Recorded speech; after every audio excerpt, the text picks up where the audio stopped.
My brother slapped my daughter in front of everyone and said, like mother, like daughter, both useless. He burst out laughing while my dad smirked, saying, well, she needed to learn some shame. What they didn't realize was that the microphone was on, and what I did next turned his entire life into a living hell. You know, I thought I'd seen it all when it came to my family's cruelty, but nothing, and I mean nothing, could have prepared me for the sickening sound of my brother Derek's hand slapping my 6-year-old daughter Lily across the face at our family reunion. What truly broke me, what made my blood run cold, was hearing my father, Howard, smirk and say, well, she needed to learn some shame, followed by my mother, Eleanor, actually laughing along. They thought their toxic little world was safe, their cruelty consequence-free, but they forgot about the documentary microphone recording every single horrifying moment. Before I tell you how that recording allowed me to turn my brother's life into an absolute living hell, let me know where you're watching from in the comments, and hit that subscribe button if you believe children deserve protection, especially from the people who are supposed to love them most. Growing up in the Thompson household, I learned my place early. I was the scapegoat, the one who could never do anything right. Derek? He was the golden child, could do no wrong. This messed up dynamic was set in stone long before I even had the words to understand it. My father, Howard, a sharp corporate attorney, had these impossible expectations. Derek, being the perfect replica of my dad's aggressive personality, athletic, smart, he fit right in. Me? I looked like my mother, Eleanor, but I sure as hell wasn't like her. While she happily enforced my father's rules and kept our family's twisted hierarchy intact, I questioned everything. That made me the family troublemaker. Audrey just doesn't understand how to behave properly. My mother would sigh dramatically to relatives at gatherings, shaking her head with this practiced disappointment. Not like our Derek. By 16, I'd built a protective wall around myself, practically a fortress. I learned to be invisible at home, just counting down the days until I could finally escape. When I met Jason in my freshman year of college, he felt like my ticket to freedom. He was kind, he was attentive, and most importantly, he saw me. Truly saw me, in a way my family never had. We married when I was 20. Way too young, I know, but I was desperate to build a real family of my own. My parents showed up at our modest wedding, all tight smiles and thinly veiled criticisms, picking apart everything from my dress to our vows. Derek, already a rising star at 22, brought an expensive gift, but his speech, while sounding supportive, was dripping with condescension. I never thought my little sister would find someone willing to take her on. He joked to uncomfortable laughter. Good luck, Jason. You'll need it. For a while, I honestly thought I'd escaped. Jason and I settled into a small apartment. I finished my communications degree, working part-time to make ends meet. We weren't rich, but we were happy. When I got pregnant with Lily at 24, it felt like my life was finally falling into place. Lily arrived on a rainy Tuesday morning, 7 pounds, 3 ounces of pure, unadulterated joy. She had her father's beautiful blue eyes and my dark hair. Holding her, a silent, fierce promise formed in my heart. She would always know she was loved, exactly as she was. She would never, ever question her worth the way I'd been forced to question mine. The first cracks in my marriage appeared when Lily was 3. Jason started working late, becoming distant. I found text messages from someone named Kara on his phone. When I confronted him, he denied it at first, then admitted to a 6-month affair with a coworker. We tried counseling, but his heart just wasn't in it. By the time Lily turned 4, we were divorced. I didn't tell my family about the affair. I simply said we'd grown apart, knowing they'd somehow twist Jason's infidelity into my failure. My mother, bless her heart, managed to do exactly that anyway. Men don't leave happy homes, Audrey, she'd tell me over the phone. What did you do to push him away? Single motherhood brought financial challenges I hadn't even imagined. My job as an administrative assistant at Madison Marketing barely covered rent and childcare. Occasionally, I had to swallow my pride and ask my parents for help. A car repair, a medical bill, Lily's school supplies. Each time, the money came with a lecture about responsibility and my poor life choices. Meanwhile, Derek's life was perfect. He was the youngest vice president at his financial firm. He married Natalie, a pediatrician from a wealthy family, and they lived in a sprawling suburban house. They had no kids, focusing on our careers first, Derek would explain. But my parents still held them up as the pinnacle of success. If only you had applied yourself like your brother, my father would lecture whenever I visited. You could have had something to show for yourself. Despite everything, I desperately wanted Lily to know her grandparents and her uncle. Children deserve family connections, right? Even if I had to be the shield, the buffer between them and the toxicity I'd grown up with. So, when the annual family reunion at my parents' lake house rolled around this summer, I decided to go for the first time in 3 years. You sure about this? My friend Tara asked, her voice laced with worry. These people have never had your back. They're still family, I replied, though my stomach was doing uncomfortable flips at the thought. And Lily loves the lake. I can handle a weekend for her sake. Lily was absolutely ecstatic about the trip. At 6, she was this vibrant bundle of energy and curiosity, with a passion for singing that filled our tiny apartment at all hours. She had my stubbornness and a confidence I envied, unafraid to take up space in a way I had never been allowed to. Will Uncle Derek be there? And Grandma and Grandpa, she chirped as we packed. And can I swim in the lake every day? Yes to all of it, I promised, pushing down the rising apprehension in my chest. And Grandma said your cousins are coming, too. I didn't mention that my brother-in-law, Paul, married to my father's sister Linda, would be recording the reunion for a family documentary.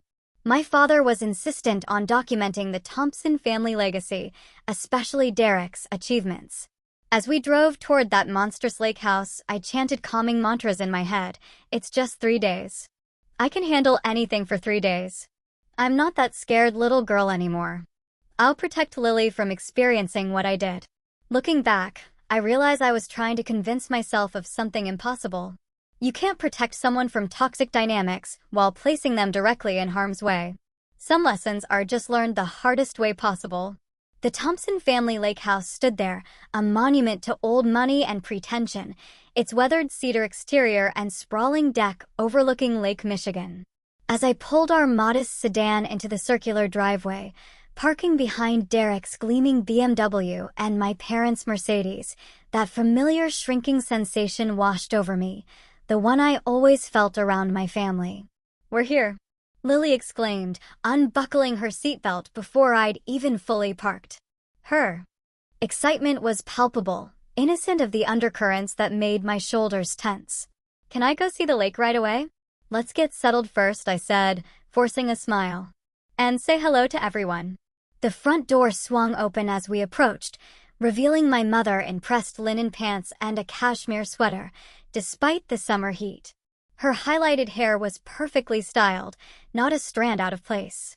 There you are, she said, her eyes critically scanning me before settling on Lily with a touch more warmth. We were beginning to think you'd changed your mind. Traffic was heavy, I explained, accepting her stiff hug. It's good to see you, Mom. Inside, the great room buzzed with relatives arranging food and drinks. My father stood by the stone fireplace, deep in conversation with my Uncle Robert. He glanced up, nodding in acknowledgement without pausing his discussion about stock options. Derek and Natalie emerged from the kitchen, his arm draped possessively around her shoulders. My brother had our father's build, tall, broad-shouldered, but his features were sharper, more calculated. His smile never quite reached his eyes. Well, the prodigal sister returns, he announced, loud enough for everyone to hear. And with little Miss Lily. You've grown since I last saw you, kiddo. Lily, suddenly shy, pressed against my leg. Hello, Uncle Derek. Natalie stepped forward with a genuine smile, a stark contrast to the rest of the family. She had always been kind to me, in the carefully distant way of someone who recognized the family dynamic but wouldn't challenge it. It's lovely to see you both, she said, embracing me warmly. Lily, your cousins are down by the dock if you want to join them after you get settled. Mom, can I go? Lily asked, already bouncing with anticipation. After we take our bags to our room, I promised. Derek sipped his bourbon, eyeing me over the rim of his glass. Still working at that little marketing place? What is it? Assistant to someone important. Administrative assistant, I corrected, refusing to take the bait. And yes, still there. I got a small promotion last month, actually. How nice for you, he replied with manufactured enthusiasm, his voice a mocking drawl. I just closed a 7-figure deal with Anderson Tech, Dad. Did I mention the bonus they're giving me? And just like that, all attention shifted. My father clapped Derek on the shoulder. That's my boy, always aiming higher. My brother-in-law, Paul, was setting up his camera equipment near the large bay windows. He gave me a sympathetic nod as I passed. Paul had married into the family but never fully adopted their toxic values, making him something of an outsider, like me. Planning to get everyone's good side? I asked, trying to lighten the mood. Your dad wants a lot of footage of Derek talking about his career achievements, he replied quietly. I've got the wireless mic set up around the main areas to capture natural conversations, too. Our assigned bedroom was the smallest in the house, tucked into the far corner with a view of the neighboring property rather than the glorious lake. I helped Lily unpack, listening to her chatter about seeing her cousins, Derek's nieces and nephews from Natalie's side of the family. Can I wear my blue swimsuit? And can I show everyone my new song? I practiced all week. My heart tightened. Lily's uninhibited enthusiasm was exactly what had been crushed out of me at her age. Of course you can sing, honey. Just remember that sometimes adults are talking, so find a good moment, okay? The first evening proceeded with the expected undercurrent of competition and comparison. My father dominated dinner conversation with questions about Derek's latest achievements, while my mother critiqued everything from my hair. Don't you think it's time for a more professional cut? To my parenting, Lily seems very energetic. Don't you think some structure would be good for her? I noticed how Lily's cousins, aged 7 to 12, already mirrored the family hierarchy. They corrected her pronunciation, rolled their eyes when she spoke too loudly, and excluded her from their games with a practiced politeness that adults might not notice, but children certainly feel. After dinner, while helping with dishes, my Aunt Linda approached me. Audrey, Derek mentioned you've been struggling since the divorce. We have a position opening in our company's mail room if you're interested. I appreciate that, I said carefully. But I'm actually up for another promotion at Madison.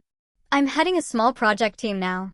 She patted my arm with a look of pure disbelief. Well, the offer stands. Sometimes we need to be realistic about our capabilities. Later, as I tucked Lily into bed, I found her unusually quiet. Everything okay, sweetie? She traced patterns on the quilt. Cousin Emma said my singing was annoying, and Uncle Derek told me girls shouldn't be so loud if they want people to like them. I swallowed hard, recognizing the familiar, toxic patterns repeating themselves in a new generation. Lily, listen to me. Your voice is beautiful, and you have every right to be heard. Some people just don't know how to appreciate enthusiasm. Grandpa said you were too loud as a kid, too, and that's why you always got in trouble. I forced myself to breathe through the burning anger. Well, sometimes adults are wrong, even grandparents. Especially your mom's parents. She giggled at that, and I kissed her forehead. Tomorrow will be better. We'll go swimming and have fun, just us. But as I lay awake in that unfamiliar bed, listening to the muffled laughter of my parents and brother still drinking downstairs, I couldn't shake the feeling that I had made a terrible mistake bringing Lily here. Some environments are toxic no matter how much time has passed, and the Thompson family lake house was proving to be exactly that. Morning arrived with brilliant sunshine streaming through the thin curtains of our room. Lily woke with her usual boundless enthusiasm, the previous day's hurts apparently forgotten in the promise of lake swimming and breakfast waffles. Mom, wake up. Uncle Paul said they're making a special breakfast in the big room. She bounced on the edge of my bed, already dressed in her favorite blue sundress with yellow butterflies. I checked my phone. 8:17 a.m. I'd hoped to sleep longer after a restless night, but Lily's excitement was contagious. Okay, I'm up. Let me get dressed, and we'll go down together. The big room was what my parents pretentiously called the Great Hall, a cavernous space with vaulted ceilings and a wall of windows overlooking the lake. It doubled as dining room and gathering space, with excellent acoustics that amplified every sound. By the time Lily and I arrived, most of the family was already assembled. My father presided at the head of the massive oak table, newspaper in hand. My mother supervised the catering staff they'd hired for the weekend. Heaven forbid she actually cooked for her family. Derek and Natalie sat with my father, engaged in what appeared to be a serious conversation about property investments. "Good morning," I offered to the room generally, receiving only distracted nods in return. "Audrey, coffee's on the sideboard," my mother said. "Lily, the children are eating at the small table by the window." I noticed Paul adjusting microphones discreetly around the room, preparing for another day of documentary filming. He gave me a small wave as I poured coffee. "Getting all the family drama on tape?" I asked quietly. "Your dad wants authentic family interactions," he replied with a meaningful look. "For posterity." The breakfast proceeded without incident at first. Lily joined her cousins, trying valiantly to enter their conversations while being subtly excluded. I sat with my Aunt Linda and her husband, making polite small talk about the weather and local property values. About 30 minutes into breakfast, the children finished eating and moved to the play area at the far end of the Great Hall. The adults remained at the table, conversation growing louder as mimosas were refilled. I kept one eye on Lily, who had taken to singing softly to herself while coloring in a book I'd packed. Gradually, her singing grew more confident. It was a song from her favorite cartoon, something about friendship and adventures. Her sweet voice carried beautifully in the acoustically designed room, occasionally rising above the adult conversation. I noticed Derek's jaw tightening each time Lily hit a high note. He shot several pointed looks in my direction, which I pretended not to see. My nieces and nephews had abandoned Lily to play a board game, excluding her with practiced casualness. "Audrey," my mother called from across the table, her voice sharp. "Don't you think Lily is being a bit disruptive?" Before I could even answer, Lily's voice soared into the chorus of her song, completely unaware of the tension her joyful noise was creating. "For God's sake," Derek muttered, loud enough for nearby conversations to pause. "Can't you control your child for 5 minutes?" I began to stand, intending to quietly ask Lily to lower her volume, when everything happened at once. Derek pushed back from the table abruptly, his chair scraping loudly against the hardwood floor. He strode toward the children's area, with a terrifying purpose in his step. I moved to intercept him, but my aunt asked me a question that delayed me just seconds. Seconds that changed everything. Derek reached Lily, who looked up at her uncle with an innocent smile that quickly transformed into pure shock as his hand connected with her cheek. The slap echoed through the suddenly silent room. Time seemed to freeze. Lily's small body rocked backward from the sheer force. Her coloring book fell to the floor. The red imprint of Derek's hand bloomed instantly on her pale cheek.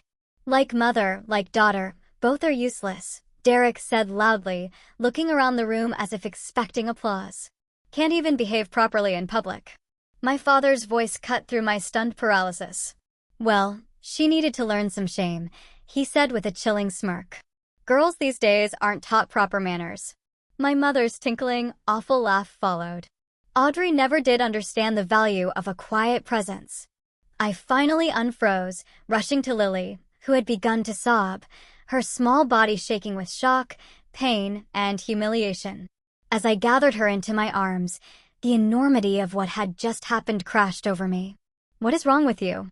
I hissed at Derek, who stood watching with his arms crossed, a smug look on his face. "She's 6 years old. She's old enough to learn that the world doesn't revolve around her noise," he replied coldly. "Maybe if someone had taught you that lesson, you wouldn't be a divorced secretary raising a brat alone." "Administrative assistant," I corrected automatically, my voice shaking with rage and shock. "And she's not a brat. She's a child who is singing." My father folded his newspaper precisely. "Audrey, you're overreacting as usual. A little discipline never hurt anyone. Look how well Derek turned out compared to how you've coddled that girl." The room had divided into distinct camps, those openly agreeing with Derek, those uncomfortable but silent, and Paul, who I suddenly noticed was standing very still by his equipment, his face pale. "The microphone." The documentary microphones were on, recording everything. Through my fury and my daughter's tears, I realized we had irrefutable evidence of what had just happened. Derek must have realized it, too, because his eyes darted to Paul and the recording equipment. "You know what?" I said, standing with Lily in my arms, her face buried against my shoulder. "We're done here. Nobody touches my daughter. Nobody." "Oh, stop with the dramatics," my mother said dismissively. "It was hardly a tap. You're embarrassing yourself." "I'm embarrassing myself?" I laughed, a harsh, incredulous sound. My brother just assaulted a 6-year-old for singing, and I'm the embarrassment? Derek stepped toward me menacingly. "Watch your mouth, Audrey. It was discipline, not assault. Something you clearly know nothing about." I backed away, holding Lily tighter. "Stay away from us. We're leaving." "Running away again, little sister?" Derek called after me as I headed for the stairs. "That's all you've ever been good at." I didn't respond, focusing instead on getting Lily somewhere safe. As we reached our room, I could hear the murmur of conversation resuming below. My family already moving on from what they considered a minor incident, rather than the unforgivable act it was. What they didn't know is that everything had changed. The rules of engagement had shifted permanently. My brother had crossed a line that could never be uncrossed. And thanks to my father's obsession with documenting the family legacy, I had proof. In our small bedroom, I gently placed Lily on the bed.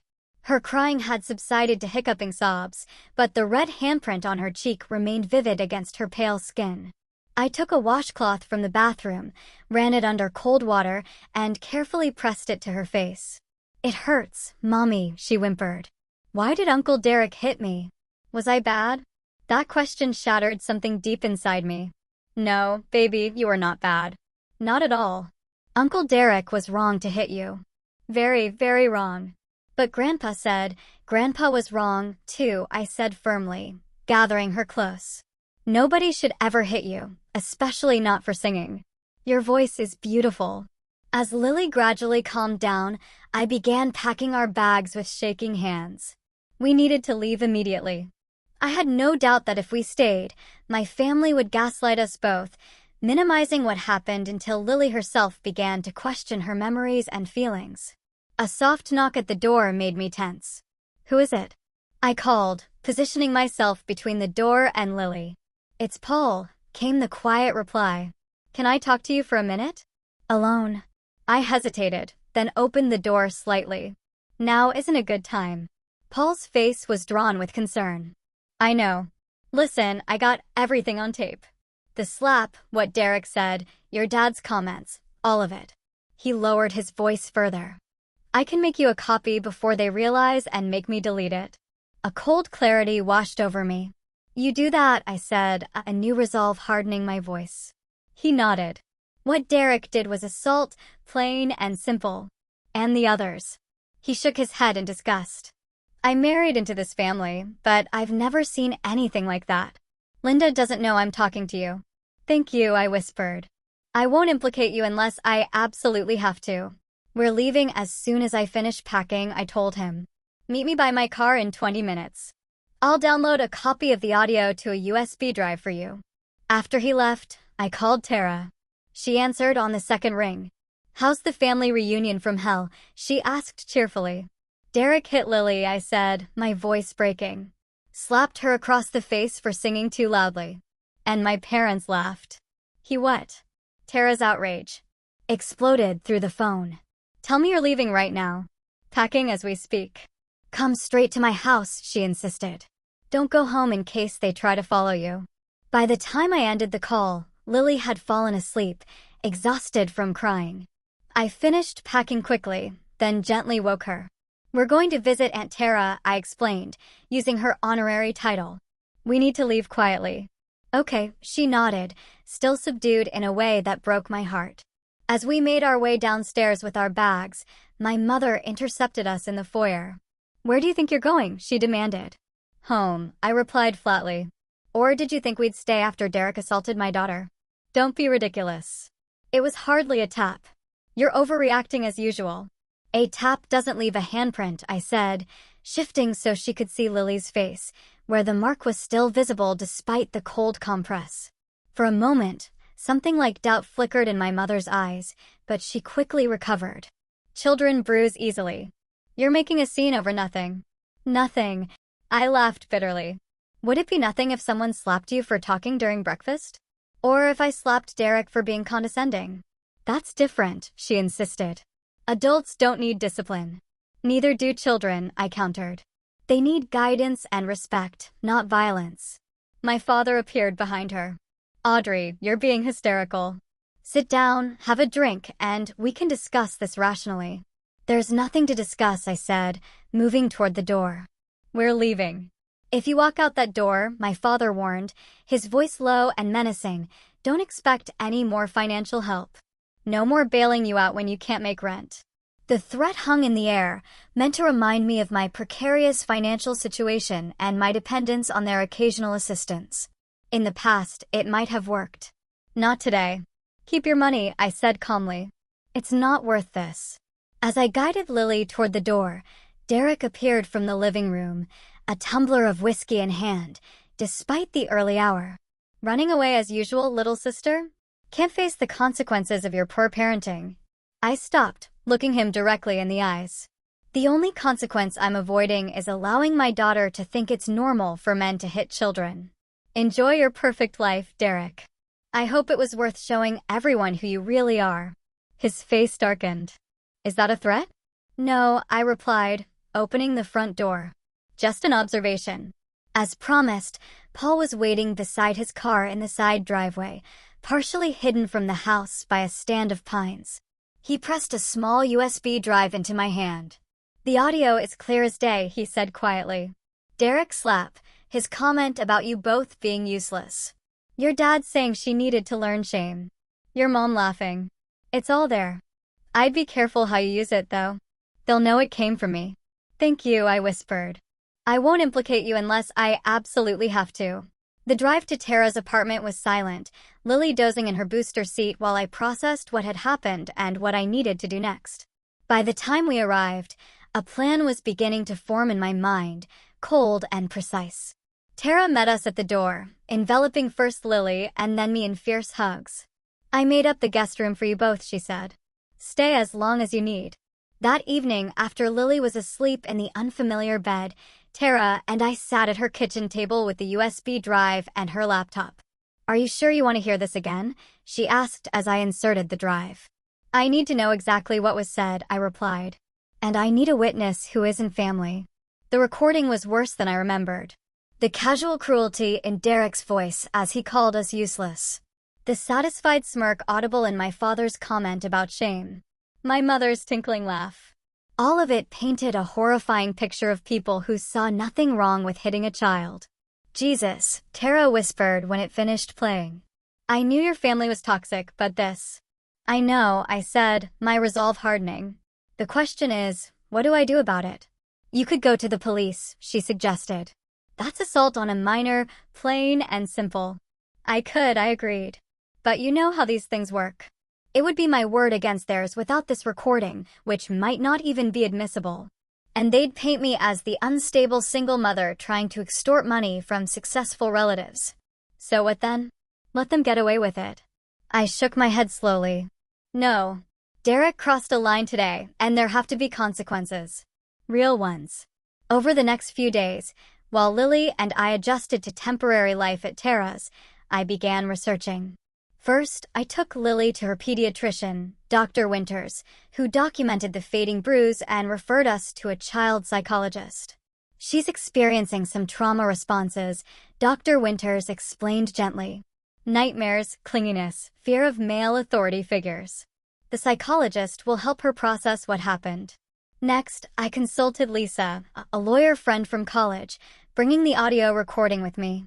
This is pretty damning, she said after listening. In terms of criminal charges, it could go either way. A good lawyer would argue it was a one-time disciplinary action, not abuse. But civil action? That's another story.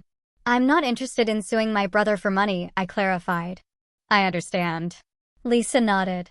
But you should know your options. And you should know that this recording would be extremely damaging to someone with a public reputation to protect. That comment sparked an idea. Derek's position at Meridian Financial came with a strict morality clause, something he had bragged about at previous family gatherings, explaining how executives were held to high ethical standards because they handled sensitive client information. What if the goal isn't a lawsuit? I asked slowly. What if it's accountability? That night, I began researching Derek's professional life more thoroughly. His company bio touted his community involvement, including serving on the board of a children's charity and mentoring youth in business programs. The irony was almost too perfect. I created a detailed plan, weighing each potential action against both its effectiveness and its consequences for Lily. This wasn't about revenge. It was about protection and justice. It was about ensuring Derek understood that actions have consequences, especially when those actions hurt a child. The decisive moment came 3 days after we'd left the lake house, when Lily woke screaming from a nightmare. Uncle Derek was chasing me, she sobbed into my shoulder. He wanted to hit me again because I was singing. As I held my daughter, soothing her back to sleep with promises of safety, my decision crystallized. Derek had robbed Lily of her sense of security and her joy in singing, the very thing that had brought her such happiness. He had made her feel ashamed of her voice, just as my parents had done to me throughout my childhood. The cycle needed to end, not just for Lily, but for any other child who might experience Derek's discipline in the future. The next morning, I set my plan in motion. My plan began with documentation. I scheduled an appointment with Dr. Melissa Garner, the child psychologist Dr. Winters had recommended. She specialized in childhood trauma and had experience testifying in abuse cases. Lily is showing classic signs of an acute stress response, Dr. Garner explained after their initial session. She's experiencing anxiety around male authority, figures, sleep disturbances, and reluctance to engage in activities she previously enjoyed, particularly singing. Will she be okay?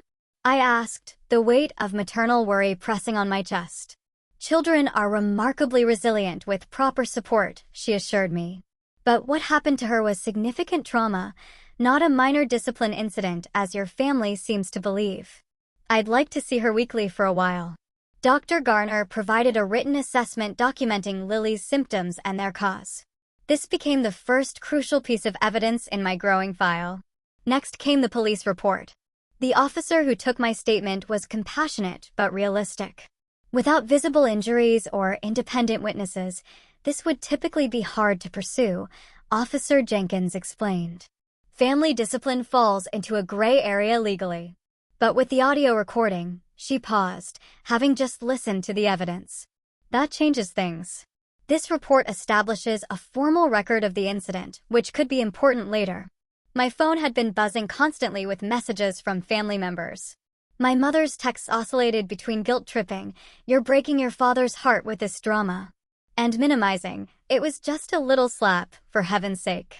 Derek had progressed from dismissive, "Get over yourself," to threatening, "You'll regret making a big deal out of this." I responded to none of them. Instead, I created a carefully edited version of the audio recording. It wasn't manipulated, but trimmed to include only the critical moments. Derek's slap. The sound was unmistakable. His useless comment, my father's statement about Lily needing to learn shame, and my mother's laughter. I added no commentary, letting their actions and words speak for themselves. Then I took a deep breath and sent this edited clip, along with a factual, unemotional account of what happened, to 3 strategic recipients. First, to the board of directors at Meridian Financial, where Derek served as vice president. Second, to the leadership of the Children's Future Foundation, where Derek sat on the board of directors. Third, to the organizers of the Westlake Business Leaders Mentorship Program, where Derek regularly worked with high school students. Each message was professional and restrained, explaining that I felt ethically obligated to share this information given Derek's positions of influence with children and in the community. I requested confidentiality regarding my identity as the source, citing concerns for my daughter's privacy. "Are you sure about this?" Tara asked as I hovered over the send button on the final email. "There's no going back." "I'm sure," I replied, thinking of Lily's tearful question, "Was I bad?" No child should ever question their worth because an adult couldn't control their temper. Derek made his choice when he slapped a 6-year-old for singing. These are simply the consequences. Within hours, my phone exploded with notifications. Derek had discovered what I'd done. I suspect one of the board members contacted him immediately. His messages turned from threatening to absolutely panicked. What have you done? The board called an emergency meeting. They're talking about suspending me pending investigation. You need to tell them this is a family misunderstanding right now. My parents joined the barrage. My father's messages were coldly furious. You've betrayed this family for attention. My mother's were increasingly desperate. Please call us. We can fix this together. I blocked them all. Paul called that evening. His voice was hushed. Derek is losing his mind at your parents' house. They know I recorded everything, but they don't know I gave you a copy. Derek's threatening to sue you for defamation. Let him try, I replied calmly. Truth is an absolute defense against defamation. All I did was share his actual words and actions with people who should know about them. Your parents are saying you're unstable, that you've always been jealous of Derek. They're trying to convince everyone this is about the divorce and money. I laughed, a humorless, bitter sound. Of course they are. It's easier than admitting their golden child hit a kindergartner for singing too loudly. The next morning brought an unexpected call from a number I didn't recognize. It was Natalie, Derek's wife. Audrey, her voice sounded strained. Can we meet somewhere private? We arranged to meet at a coffee shop halfway between our homes. When Natalie arrived, I was shocked by her appearance. Always meticulously put together, she now looked exhausted, with dark circles under red-rimmed eyes. I heard the recording, she said without preamble, sliding into the booth across from me. Paul played it for Linda, and she called me. I waited, unsure where this conversation was heading. I need to know, she hesitated, twisting her wedding ring. Was this the first time Derek has done something like this? To Lily? Yes, I confirmed. But his temper has always been there, just usually directed at me. She nodded slowly. He has a temper at home, too. Never physical before, but... She looked down at her coffee. The way he spoke to Lily, the things he said about you both being useless. I've heard that tone before, directed at me.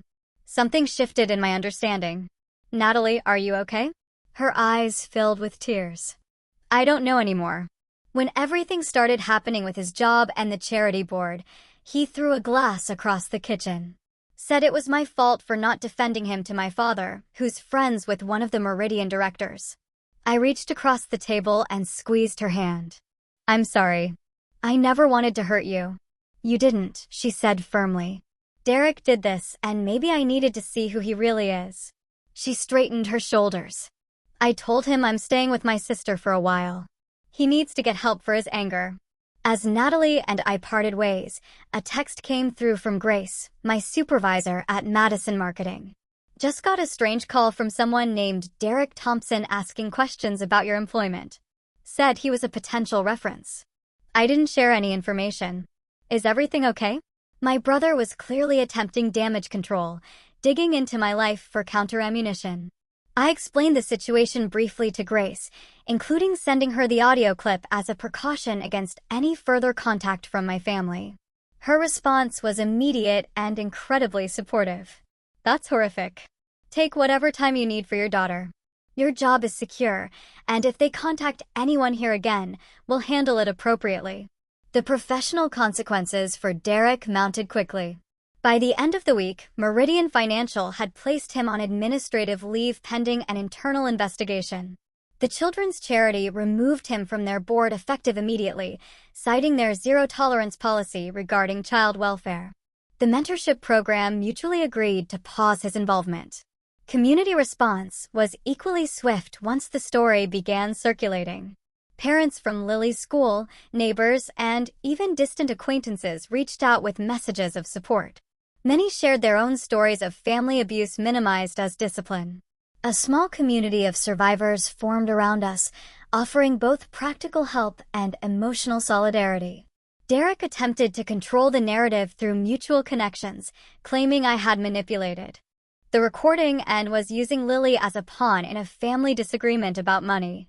Few believed him once they heard the unedited audio. My phone rang again. This time, my brother-in-law Paul. "I just wanted you to know," he said quietly. "Several other family members have approached me privately to say they witnessed Derek being physically aggressive with his nieces and nephews before.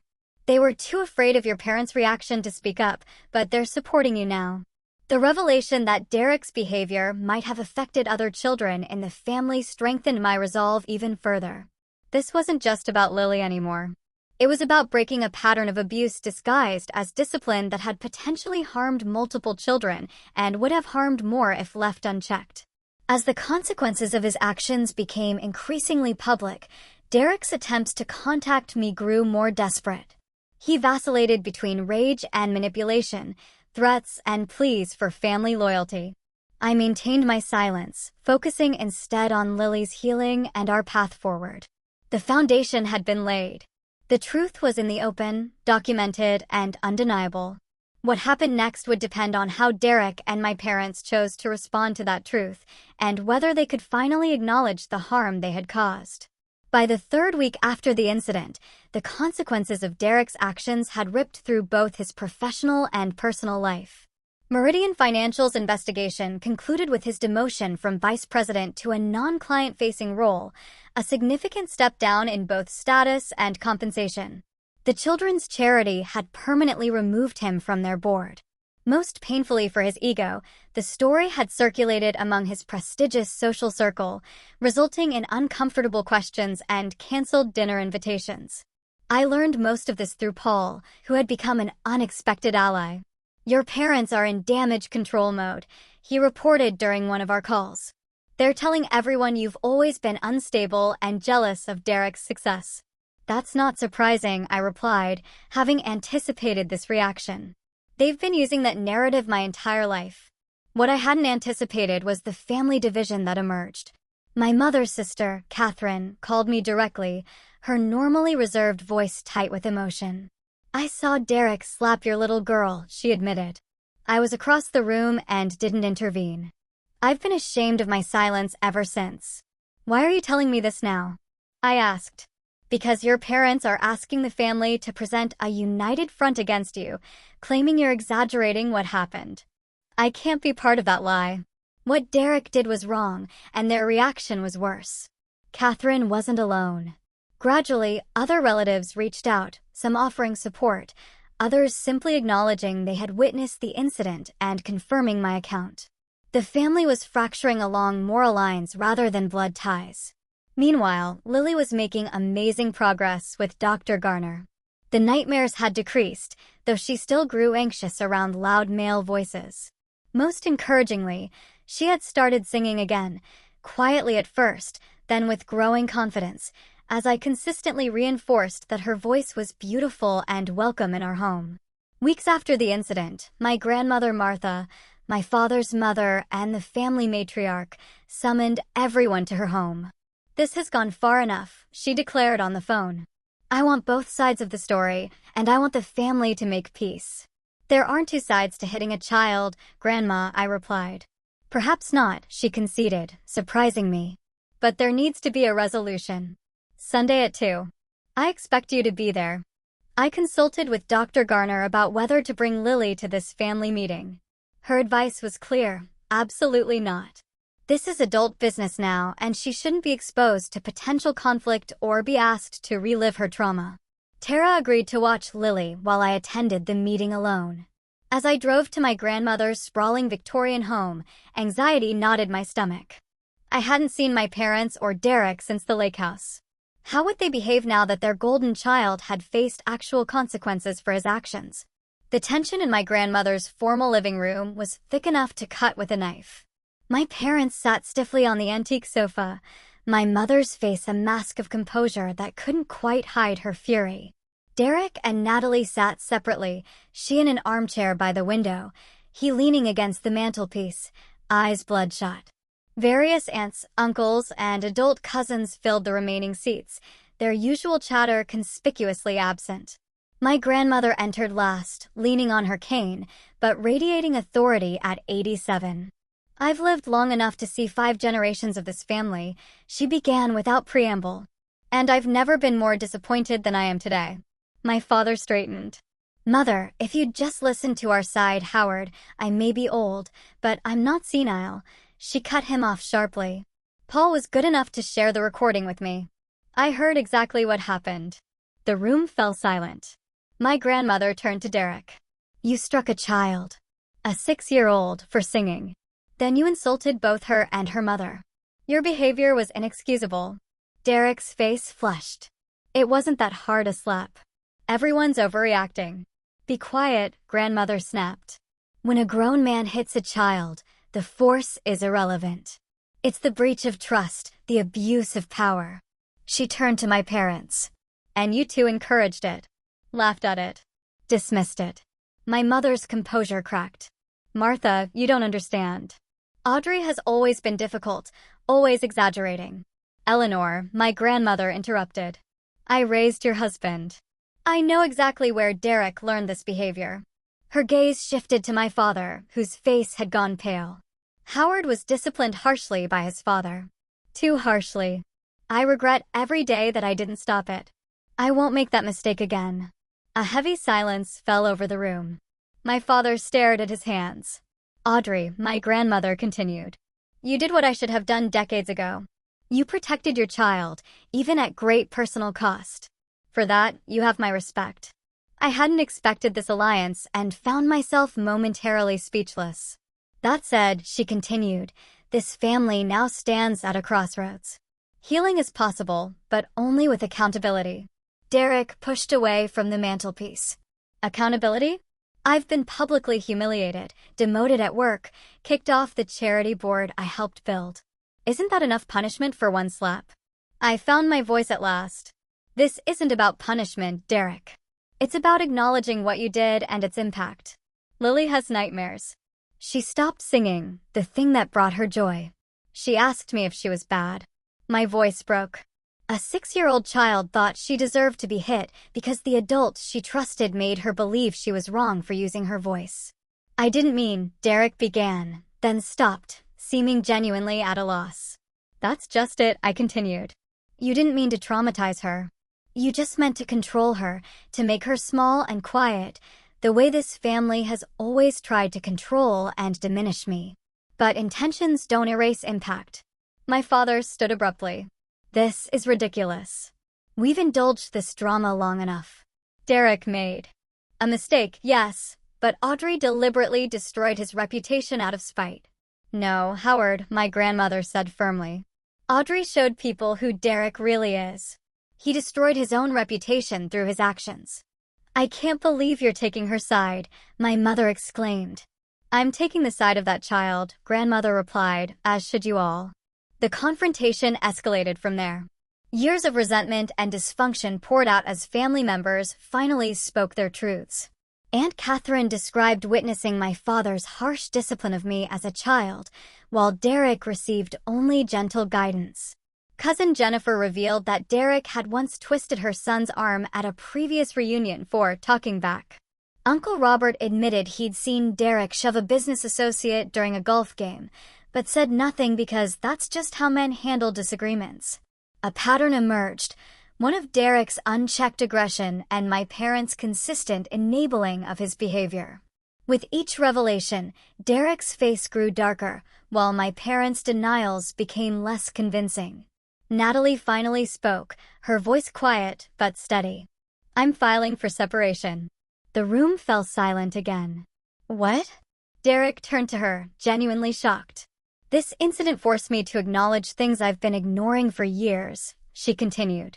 The way you speak to me when you're angry, the things you throw, the fear I feel when I hear your car in the driveway after you've been drinking. I've never hit you, Derek protested. No, she agreed.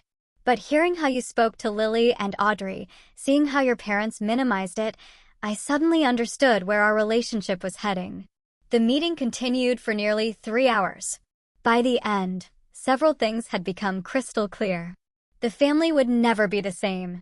Lines had been drawn based on values rather than blood. Derek had lost far more than a professional title. He had lost the unwavering support system that had protected him from consequences his entire life. My parents faced a stark choice: acknowledge their role in enabling toxic behavior, or lose relationships with multiple family members, including their only granddaughter. As the gathering broke up, my grandmother took my hand. "It will take time," she said softly.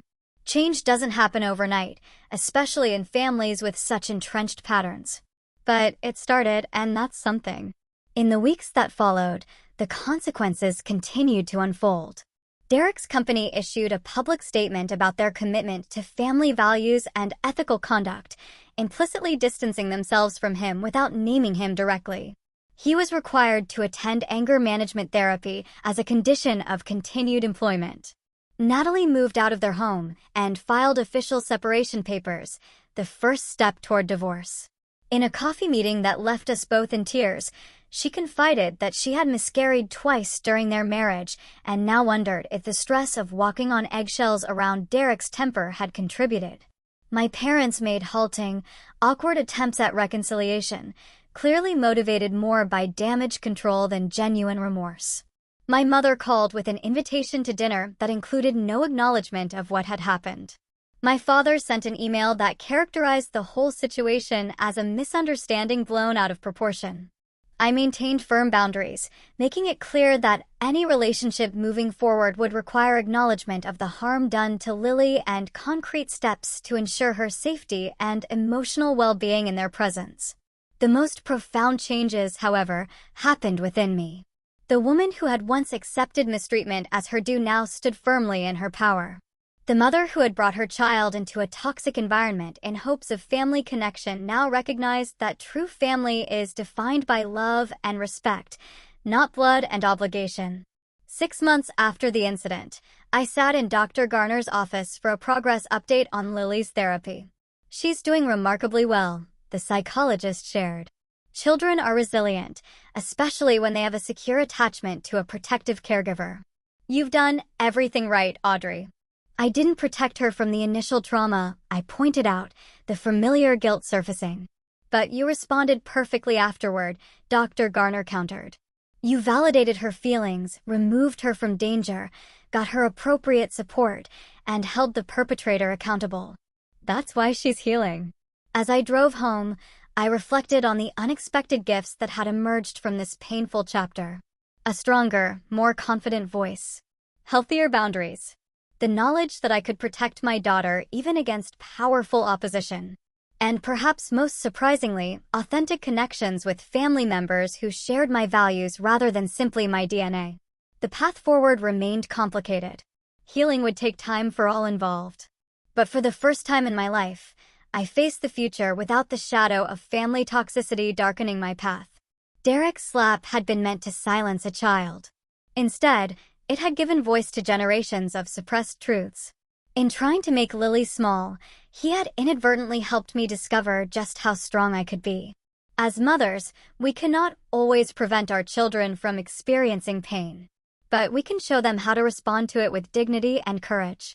We can demonstrate that true strength lies not in dominating others, but in standing firmly in our own truth, even when we stand alone.